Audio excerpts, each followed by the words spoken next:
Rahman ve Rahim olan Allah'ın adıyla. Melekler demişti ki, ey Meryem!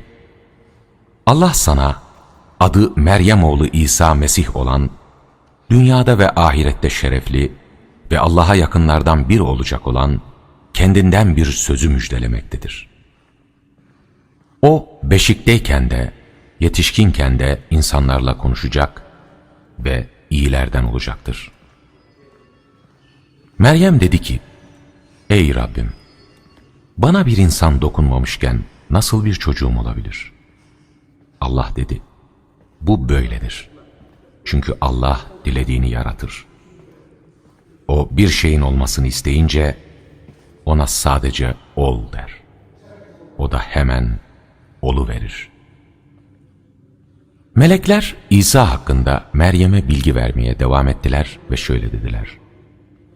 Allah ona yazmayı, hikmeti, Tevrat'ı ve İncil'i öğretecek.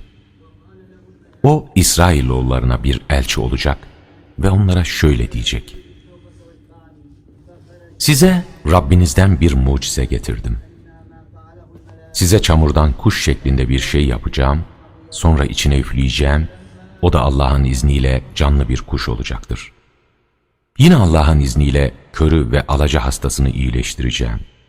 Ölüleri dirilteceğim. Evlerinizde yediklerinizi, biriktirdiklerinizi size haber vereceğim. Eğer inanan kimselerseniz, kuşkusuz bunlarda sizin için bir ibret vardır. İşte ben, benden önce gelmiş olan Tevrat'ı doğrulamak ve size haram kılınmış olan bazı şeyleri size helal kılmak için gönderildim. Size Rabbinizden mucize getirdim. O halde Allah'tan korkun ve bana itaat edin. Kuşkusuz ki Allah benim de Rabbim, sizin de Rabbinizdir. Öyleyse ona ibadet edin.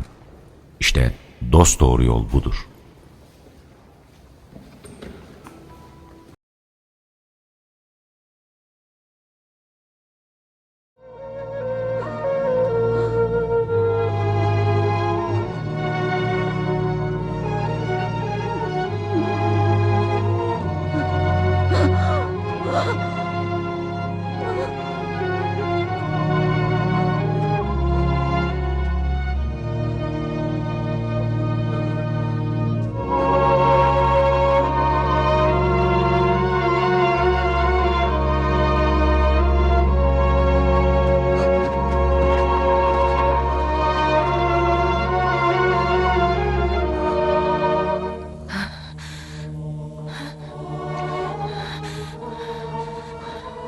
Keşke daha önce ölseydim.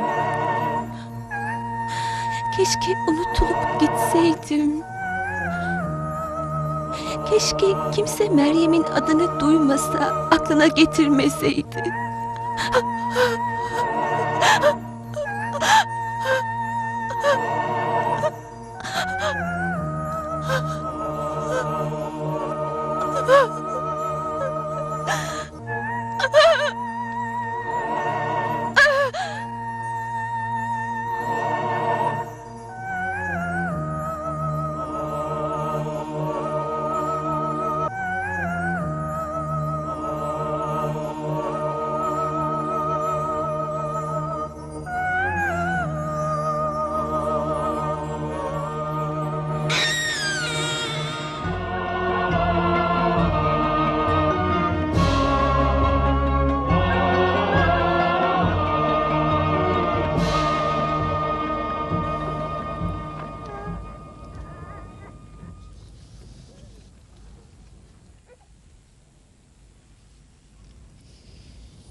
Meryem, Meryem, ey Meryem! Mübarek olsun sana Rabbinin kelimesi. Niçin mahzunsun? Acıktın mı? Susadın mı? Ayaklarının altına bak. Rabbin senin için bir su arkı vücuda getirdi. Görüyorsun ki Rabbin seni unutmadı. Şimdi ondan kana kana iç Meryem.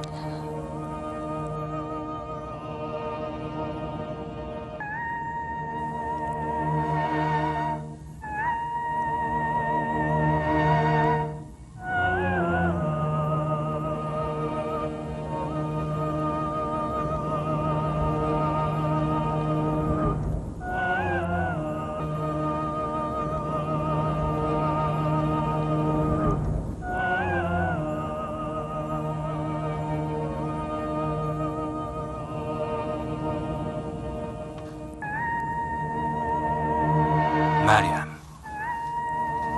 hala masum musun? Kurumuş hurma ağacını silkele ki üzerine taze hurma dökülsün.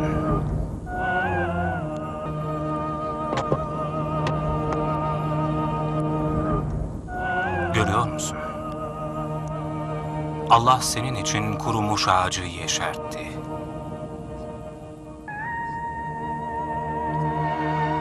Ye Meryem ve sevinç duy. Sen Mesih'e süt vermelisin.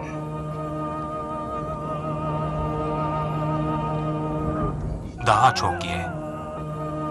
Önünde uzun bir yol var.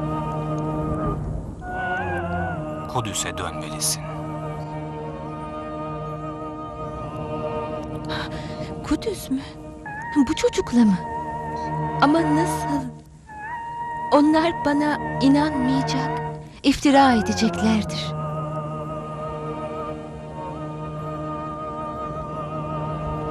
Ancak eğer Rabbim bunu istiyorsa ben onun buyruğunu yerine getireceğim.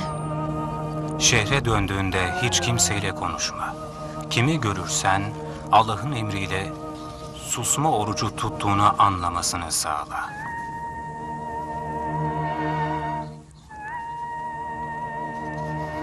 Oğlun Allah'ın izniyle bütün işleri yoluna koyacaktır.